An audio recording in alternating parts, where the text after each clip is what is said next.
2 Timóteo, capítulo 2, versículos 8 a 15.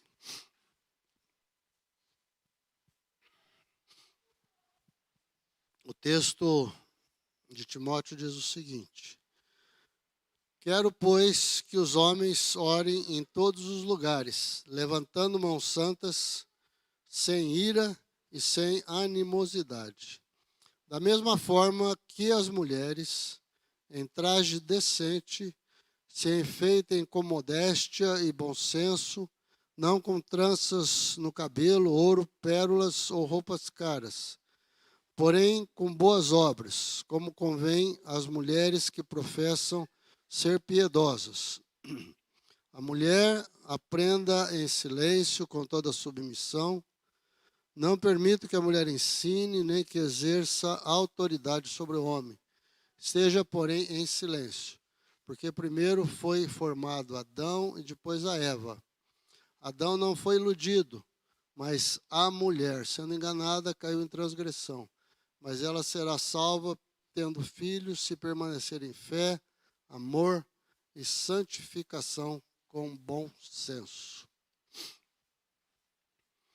Irmãos, esse é um dos textos mais difíceis de interpretar da Bíblia, pelo menos das cartas de Paulo, né? Requer muita leitura, muita pesquisa, muito encaminhamento de textos para a gente comparar, ler, aprender, entender. Então, eu queria que você prestasse bastante atenção. E, logicamente, aquilo que nós vamos conversar aqui nesta manhã, nesses poucos 20 minutos aqui, não vai concluir, talvez, o assunto na sua cabeça, no seu coração. Então, já fica de início aqui um desafio para você continuar estudando em casa. E isso é muito bom quando a Bíblia faz isso com a gente, né? Quando a Bíblia nos desafia a querer entender mais, querer compreender mais, né? Nós vimos na semana passada, no início desse capítulo 2 de 1 Timóteo, dentre tantos assuntos que o pastor Itamar esteve conversando com a gente, ele estava tratando aqui, o Paulo a Timóteo, a respeito da vida de oração na igreja, um dos aspectos que ele estava abordando. E logo aqui no primeiro versículo que nós lemos, no versículo 8, ele fala a respeito como deve ser a oração dos homens, né? E ele trata especificamente a oração dos homens.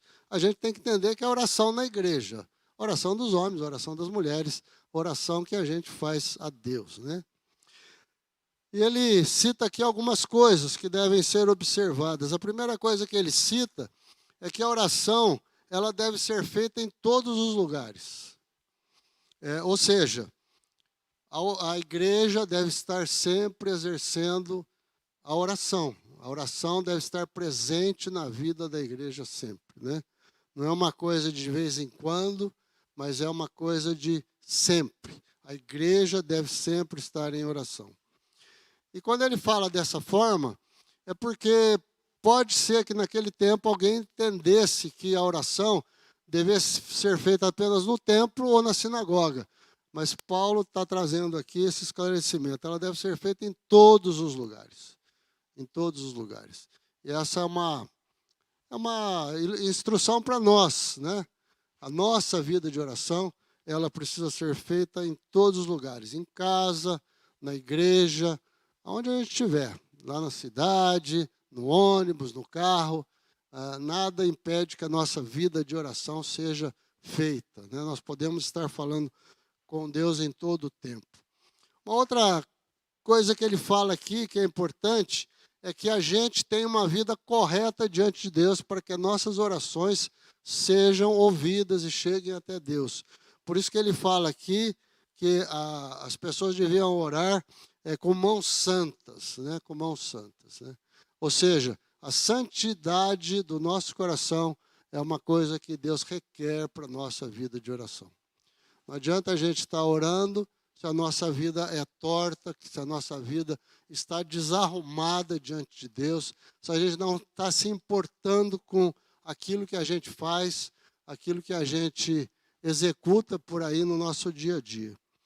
E por fim ele fala também que a nossa oração precisa ser sem ira e sem animosidade.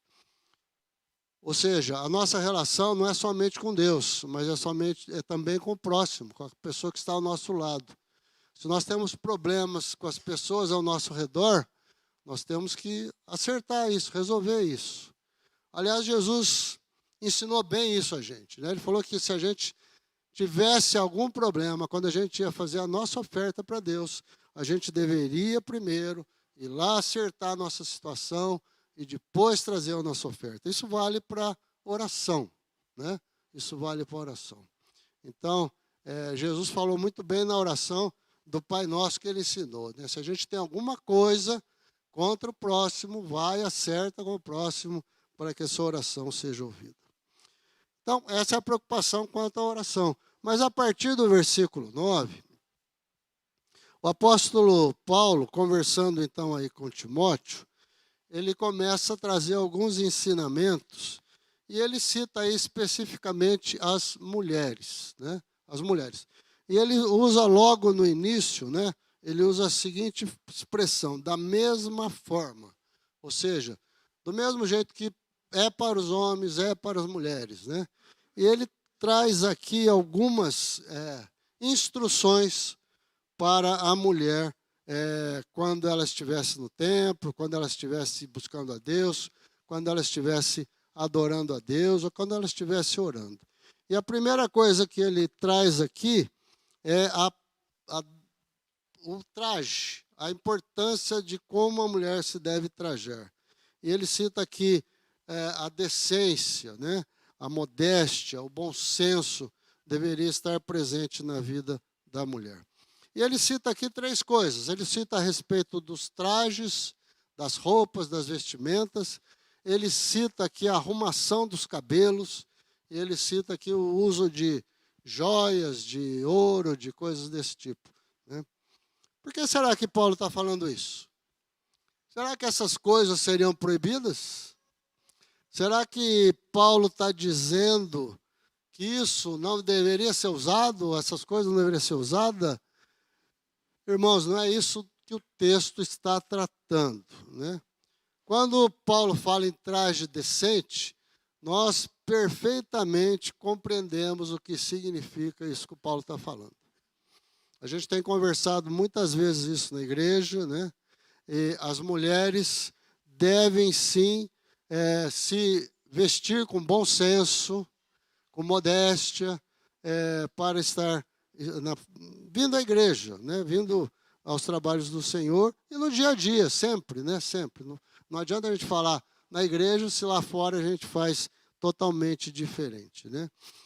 E é uma palavra muito para os nossos dias, né? Por quê? Porque muitas vezes algumas mulheres têm deixado de se preocupar com isso e não têm usado um traje que seja decente para estar na igreja, para estar no seu dia a dia, para estar fazendo as coisas que tem que fazer. Mas o que o apóstolo Paulo está trazendo aqui é que as mulheres deveriam usar um bom senso para se vestir, né? A gente entende muito bem o que é isso. Naquele tempo também, no tempo lá do apóstolo Paulo, era muito comum as mulheres fazerem grandes arrumações nos seus cabelos, né? E elas faziam isso com o intuito de serem observadas, de aparecerem, de chamar a atenção das pessoas. Era normal que as mulheres fizessem isso. E ele está chamando a atenção para esse aspecto, né? E também com o uso de joias. Qual que seria a preocupação de Paulo, então, com essas coisas? Por que ele cita essas coisas? Com certeza, irmãos, em primeiro lugar, ele está preocupado com a ostentação. A ostentação.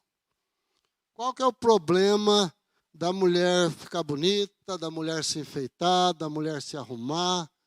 Não tem problema nenhum. Não tem problema nenhum. Não é esse o problema. O problema que Paulo está colocando aqui é que se a mulher faz isso para ostentar-se, para chamar atenção, para ela se aparecer, para ela querer que as outras pessoas olhem para ela. É isso que o Paulo está preocupado aqui. E tem mais uma preocupação aqui que a gente pode observar no texto. É que, de repente, o jeito que a gente se porta, o jeito que a gente se veste, o jeito que a gente faz, o jeito que a gente se apresenta, a gente está inibindo outras pessoas. E aí se torna um problema, aí pode se tornar um pecado. Quando eu inibo alguém de não estar presente no templo por causa da minha presença, aí é um problema. Então é uma coisa que a gente precisa estar avaliando. O jeito que eu me visto, o jeito que eu me apresento, eu estou incomodando alguém, eu estou dificultando alguém de estar no templo. Se eu estou fazendo isso, eu preciso rever o que eu estou fazendo, né? É uma coisa de bom senso que cabe a nós prestarmos atenção, né? A nossa presença aqui tem que ser um incentivo para que outras pessoas venham, não uma barreira, né? Se a gente está sendo uma barreira para alguém, nós estamos errando. Essa é a preocupação do Paulo. Mas, acima de tudo, qual é a grande preocupação do Paulo? É que as mulheres mostrem, através da sua vida, a presença de Jesus na sua vida. Isso que é importante. O grande problema é, se você estiver se ostentando, se estiver fazendo isso, não está mostrando Jesus através da tua vida. E o que Paulo está preocupado é que as pessoas pudessem estar mostrando Jesus através da sua vida. Por isso que ele cita aí as boas obras, aquilo que você faz. Não que a boa obra seja importante para qualquer coisa da nossa salvação, mas ela é uma consequência da nossa vida com Deus. Aquilo que nós falamos que temos com Deus, nós temos que refletir na nossa vida, temos que mostrar para as outras pessoas. E aí, irmãos, ele vai entrar num assunto que é bastante polêmico, provoca grande debate, né? E é esse assunto que ele fala aí nos versículos 11 e 12. Ele fala assim, ó, que as mulheres aprendam em silêncio, que não ensinem e nem exerçam autoridade sobre o homem. Como compreender essas palavras do apóstolo? Como a gente lê na Bíblia isso e entender isso que Paulo está falando? Primeira coisa, irmãos, a gente precisa entender o pano de fundo cultural que existe aqui, né? A gente não pode, quando faz a interpretação da Bíblia, tentar entender a questão da cultura, né? Então, eu vou falar, por exemplo, sobre a cultura judaica e sobre a cultura grega. Por quê? Porque a cultura judaica tinha a ver com a sinagoga. A cultura grega tinha a ver com as igrejas que estavam sendo formadas, que eram constituídas de muitos gentios. Como era na cultura judaica a situação da mulher? A mulher era muito pouco considerada, né? Normalmente, a vida da mulher era no lar, era em casa. Ela não saía. Ela não participava de reuniões, não participava de assembleias. Quando a mulher ia na sinagoga, a única coisa que ela podia fazer era ouvir. Ela não podia falar na sinagoga. O judeu, ele tinha uma consideração da mulher na relação familiar, uma situação de desigualdade. A mulher era muito pouco considerada. Na cultura grega era pior ainda. Era pior ainda. A mulher realmente ficava só em casa e ela só saía se ela tivesse acompanhada, né? Ela não podia nem sair sozinha, né? Irmãos, para uma interpretação do texto bíblico, nós precisamos ter uma ciência que a gente estuda lá no seminário, que é a hermenêutica. Ela nos ajuda a entender essas coisas. E tem um princípio que a gente usa quando a gente lê a Bíblia, é o princípio da harmonia. O que é o princípio da harmonia? É o seguinte, a Bíblia não se contradiz. Isso é uma coisa muito forte que a gente precisa levar em consideração. Então, quando você pega um texto bíblico, você precisa prestar atenção se aquele texto não está contradizendo alguma outra coisa. Vou dar um exemplo para vocês aqui. A mulher foi feita conforme a imagem e semelhança de Deus, não foi? Foi. Igual o homem, não foi? Foi. A mulher é salva do mesmo jeito que o homem, não é? Da mesma forma. Você acha que Deus considera o homem e a mulher diferentes? Não considera. Homem e mulher diante de Deus têm a mesma consideração, o mesmo valor. A mulher tem o mesmo valor diante de Deus. Se você pegar muitos outros textos, até do apóstolo Paulo, você vai ver que existem outras situações. Que avaliação, então, a gente faz desse texto? Como que a gente vai entender essa participação feminina na igreja? E ele está falando ali para a igreja de Éfeso, onde Timóteo era o pastor. Eu queria trazer uma explicação que não estou falando que é exatamente essa, mas é a explicação que pode ser essa.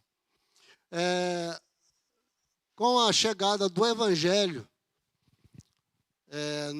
entre o povo naquela época, as mulheres começaram a ter uma outra consideração. Elas passaram a ser consideradas de uma outra forma. Como elas eram consideradas na cultura judaica, na cultura grega, agora elas estavam recebendo uma outra consideração. Elas estavam recebendo um valor. Jesus deu valor para as mulheres. Jesus usou a vida das mulheres para abençoar seu ministério. Jesus colocou a mulher num patamar que ela não tinha. E as mulheres começaram a conseguir uma projeção que não tinha antes. Então, um sopro de liberdade começou a brotar na vida das mulheres. Elas começaram a ser mais participativas, começaram a poder dar a sua opinião, começaram a poder participar das reuniões, começou a poder ter uma participação que elas não tinham antes. Talvez elas tivessem excedendo nessa participação. E o apóstolo Paulo aqui estivesse talvez querendo corrigir alguns excessos. Qual o problema dos excessos às vezes? Isso acontece também nos nossos dias, a gente vê muito por aí. É você trazer uma interpretação bíblica, de repente, muito literal, você pegar o texto do jeito que está escrito e ter que aceitar, ou então muito liberal, você falar, não é nada disso, por isso que tem gente aí falando que a Bíblia precisa de uma revisão, né? Como se fosse isso que tivesse necessidade. Qual o problema de uma interpretação literal? Vou falar para vocês. O próprio texto diz para a gente. Ele fala aqui no versículo 8. Os homens deveriam orar em todos os lugares, levantando mãos santas. Né? É o único jeito que a gente ora, levantando mão santa? Ou isso é uma coisa local? Os judeus oravam assim. Os judeus gostavam de levantar as mãos para orar. Nós não temos esse costume. Nós oramos ajoelhados, sentados, em pé, deitados. O jeito físico que a gente faz a oração importa? Não. O que importa? É o nosso coração. É a nossa relação com Deus. É o jeito que a gente se volta para Deus. Deus não vai ficar preocupado com o jeito que a gente está fazendo a nossa oração. Se nós estamos em pé, se nós estamos sentados, se nós estamos deitados, se nós estamos andando. Não é isso que vai fazer a nossa oração ser mais aceita ou não diante de Deus. É o nosso coração. É a atitude do nosso coração. Então, é interessante que a gente preste atenção nisso para entender o que o texto está querendo trazer para a gente. Né? Uma outra coisa que eu gostaria de destacar aqui, que é muito importante. Né? Nos tempos atuais, há um grande clamor da sociedade, de modo geral, para a participação feminina. Né? A gente precisa realmente incentivar isso. Né? Incentivar isso. quando a gente olha para as nossas igrejas, a gente vê cada vez mais a participação feminina. E aqui eu gostaria de trazer uma palavra, um puxão de orelha para os homens, né? Os homens. Os homens têm sido negligentes com sua missão de sacerdotes do lar. A palavra de Deus diz que o homem tem que ser o sacerdote do lar. Essa questão de relacionamento, essa questão de submissão que a Bíblia fala, isso é um conceito bíblico, irmãos. É um conceito que tem que reger os relacionamentos humanos. Por exemplo, os filhos devem submissão aos pais. A Bíblia diz que os empregados devem submissão aos patrões. A Bíblia diz que os cidadãos devem submissão às autoridades. As esposas devem submissão aos maridos. E os irmãos devem submissão aos outros irmãos. É desse jeito que a Bíblia trata os relacionamentos na vida da igreja, na vida dos filhos de Deus. É dessa forma. Isso é normal no relacionamento que Deus estabeleceu para nós. Mas Deus estabeleceu, então, uma ação que deve ser dos homens. Ele é o sacerdote do lar, ou seja, ele tem a missão de conduzir a sua família para Deus. Isso é missão sua, homem. Isso é missão sua, homem. Você tem feito isso? Você tem dedicado tempo na educação dos seus filhos para com Deus? Você tem orado por eles e com eles, e ensinado a Bíblia para eles? É a tua função. A mulher faz isso, eu tenho certeza. Mas você tem feito isso? Por isso que eu digo que às vezes nós temos sido negligentes quanto a isso. Irmãos, e quando a gente olha para a igreja, quantos homens você vê dedicando ao ensino na igreja? As mulheres têm se dedicado, sim. E nós, homens, o que nós temos feito? As mulheres estão ocupando um espaço que deveria ser teu também. Você deveria estar fazendo isso. E pelo fato da gente não estar fazendo, ou deixar de lado, ou deixar para lá, ou não se preocupar com isso, as mulheres estão fazendo. E aí fica uma questão muito importante para a gente avaliar. Nós estamos deixando a responsabilidade para a esposa, uma responsabilidade que Deus colocou para nós, para você, homem. Pense nisso. Pior ainda, pior quando nem o marido e nem a esposa assumem isso, deixa para a igreja. Aí é pior ainda. Então, que a gente possa, diante de Deus, estar assumindo aquilo que Deus requer de nós. A mulher tem o seu papel diante de Deus. Aliás, a mulher recebeu uma destinação nobre de Deus, né? De gerar filhos, é o que ele cita aqui no final, de gerar filhos, de educar filhos, de criar filhos, isso é muito nobre. Agora, de repente, a mulher precisa ocupar o nosso papel que Deus deu para você, homem, porque nós não estamos fazendo o nosso papel como sacerdotes do lar. Então, apesar de uma palavra aqui para as mulheres, eu estou trazendo uma palavra para os homens, né? Assuma o teu papel como sacerdote do lar. Faça aquilo que Deus espera de você. Conduza a tua família, tua esposa, teus filhos, aos pés de Jesus. É isso que Ele espera de nós. É isso que Ele espera das nossas famílias. Que nós, como famílias, estejamos conduzindo a nossa família para Deus, os nossos filhos para Deus. Para que eles sejam no futuro de Deus, somente de Deus. Amém? Irmãos, eu sei que esse assunto não esgotou aí, tá? Eu sei que na tua cabeça tem um monte de dúvida, um monte de coisa. Eu sei que hoje no almoço você vai continuar discutindo o assunto. Eu sei que durante a semana você vai ficar lembrando disso. o assunto é polêmico, mas eu quero desafiar você a ler a Bíblia, a estudar. Pega o texto, releia de novo. Pega os textos paralelos. Pega outros textos que a Bíblia fala sobre família. Vai estudar, vai prestar atenção. Vai ler outros autores. Vai ler algum comentarista bíblico de respeito para você pegar a sua opinião. Vai estudar a Bíblia. Não fica com o que nós estamos falando aqui só não. Vá se aprofundar. Seja um bereano. Vá a fundo na palavra de Deus. Vá aprender mais da palavra de Deus para você ter base, para você ter como discutir, como conversar, como trocar ideias sobre o assunto. Né? Para você conversar com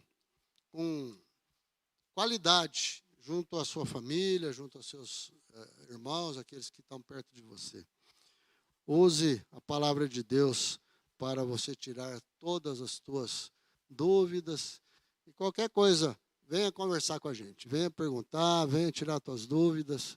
Eu estou aqui, pastor Itamar está aqui, o conselho está aqui para te ajudar a você estar compreendendo a palavra de Deus, mesmo em textos muito difíceis, que às vezes provoca muitas dúvidas, muitos debates, muitas indagações da nossa parte, mas a gente precisa aprofundar para a gente entender cada vez melhor a palavra de Deus. Para que a gente viva segundo o que Deus espera de cada um de nós. Amém? Senhor, nós nos colocamos na Tua presença, queremos Te agradecer pela Tua palavra, queremos Te agradecer pela oportunidade de estudar, de abrir a Tua palavra com liberdade, para fazermos isso aqui, lá em casa, em qualquer lugar, Senhor. Ajude a cada um de nós, ó Pai, a entendermos o que o texto bíblico está querendo nos dizer, aquilo que nós precisamos aprender, aquilo que nós precisamos fazer, mas especialmente aquilo que é da nossa vontade que o Senhor faça, porque é a Tua vontade, não a nossa. Senhor, que a nossa vida na Tua mão seja dirigida, cuidada, amparada, ensinada, conforme o Teu querer para a nossa vida. Ensina-nos a sermos bons pais, ensina-nos a sermos boas mães, ensina-nos a sermos bons cristãos na Tua presença. Que a nossa vida seja de acordo com a Tua vontade somente.